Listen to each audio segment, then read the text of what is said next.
Hey guys, this is week 29 of my series titled 52 Weeks of Reaper. Every week for 52 weeks, I'll be releasing a new video focusing on a key feature in Reaper. So let's jump right in. So for this week, our topic will be multiple sessions in Reaper part 2. So we started talking about this last week, which this is diving into the tab functionality in Reaper. We looked at the basic concept, and this week we're going to dive a little bit deeper, look at some basic things and some more intermediate concepts and some workflow implications. All right, so let's look at this. So we have this session here, one of the ones that I had open in last week's video. So let's preview it really quickly.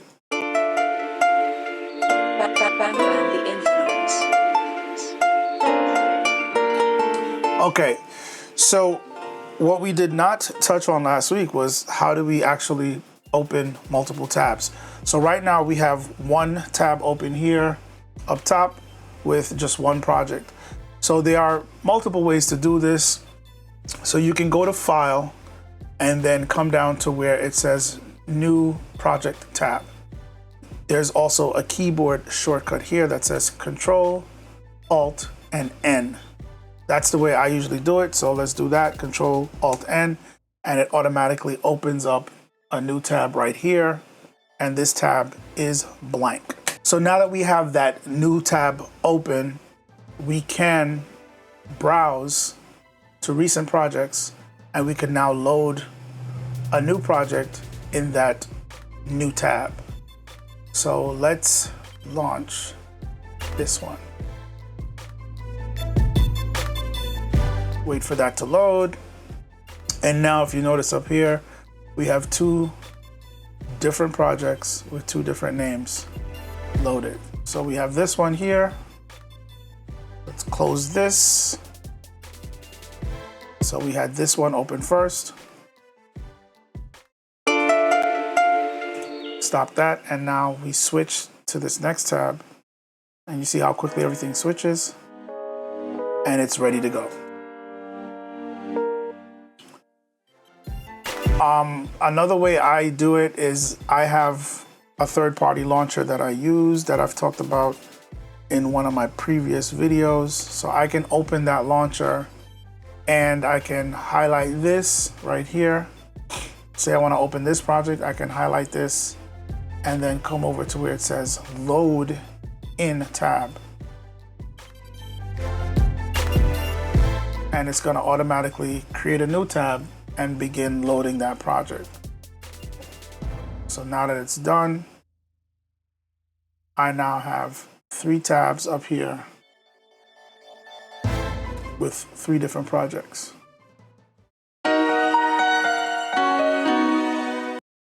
Got this one,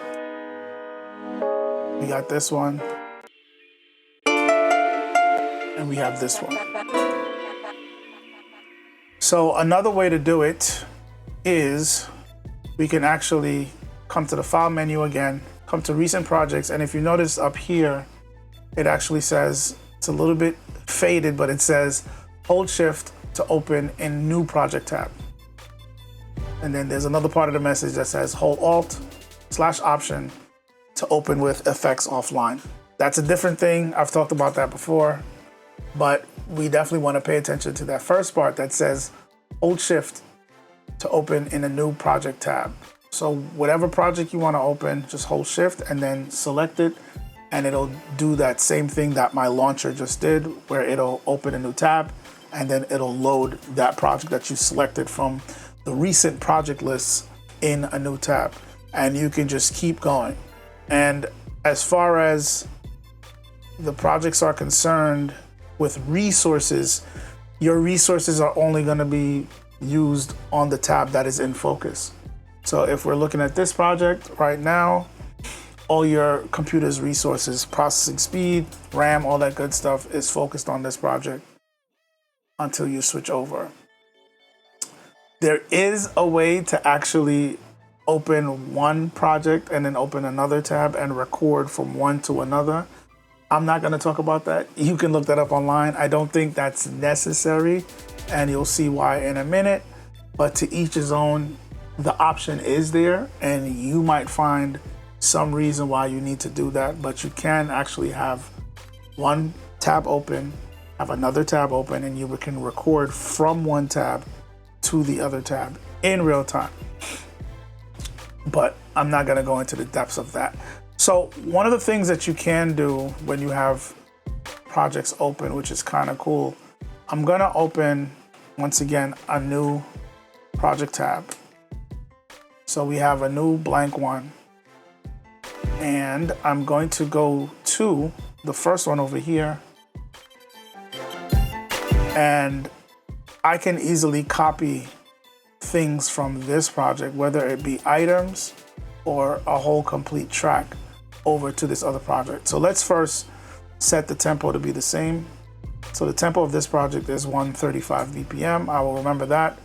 And I'm going to select these 3 tracks right here. I'm gonna press Control and C to copy. I'm gonna go to this new tab that has nothing on it. I'm gonna change the tempo to 135 and then click in this blank space and then hit Control V to paste. And it's gonna paste those 3 tracks that I had copied with all the information. So all the MIDI data, all the plugins that were loaded, the plugin chain, complete plugin chain for each track, and everything just copied over one shot seamlessly.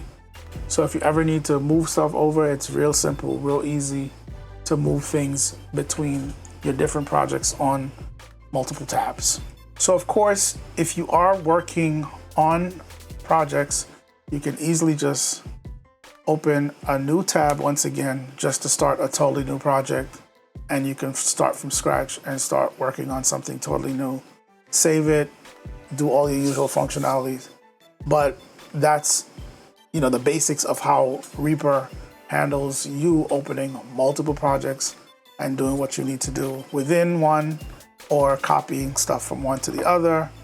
Very flexible, very, very smooth, very quick, and useful. So next up, we're gonna talk about the feature and the concept of sub projects in Reaper, which is utilizing this multi-tab system and just taking it a little bit further. So let's listen to what we have real quickly.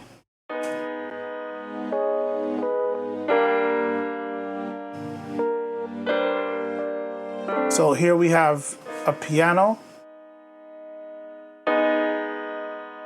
and then we have this synth that's pumping. And last up, we have this EP style piano. And now all together. So what I can do is I can highlight all 3 of these tracks, right click right here on the track and go to where it says move tracks to new sub project. Select that, and it's going to open a new project, and it's gonna render out the file for that project. So it consolidated everything into this one project. And now when I play it,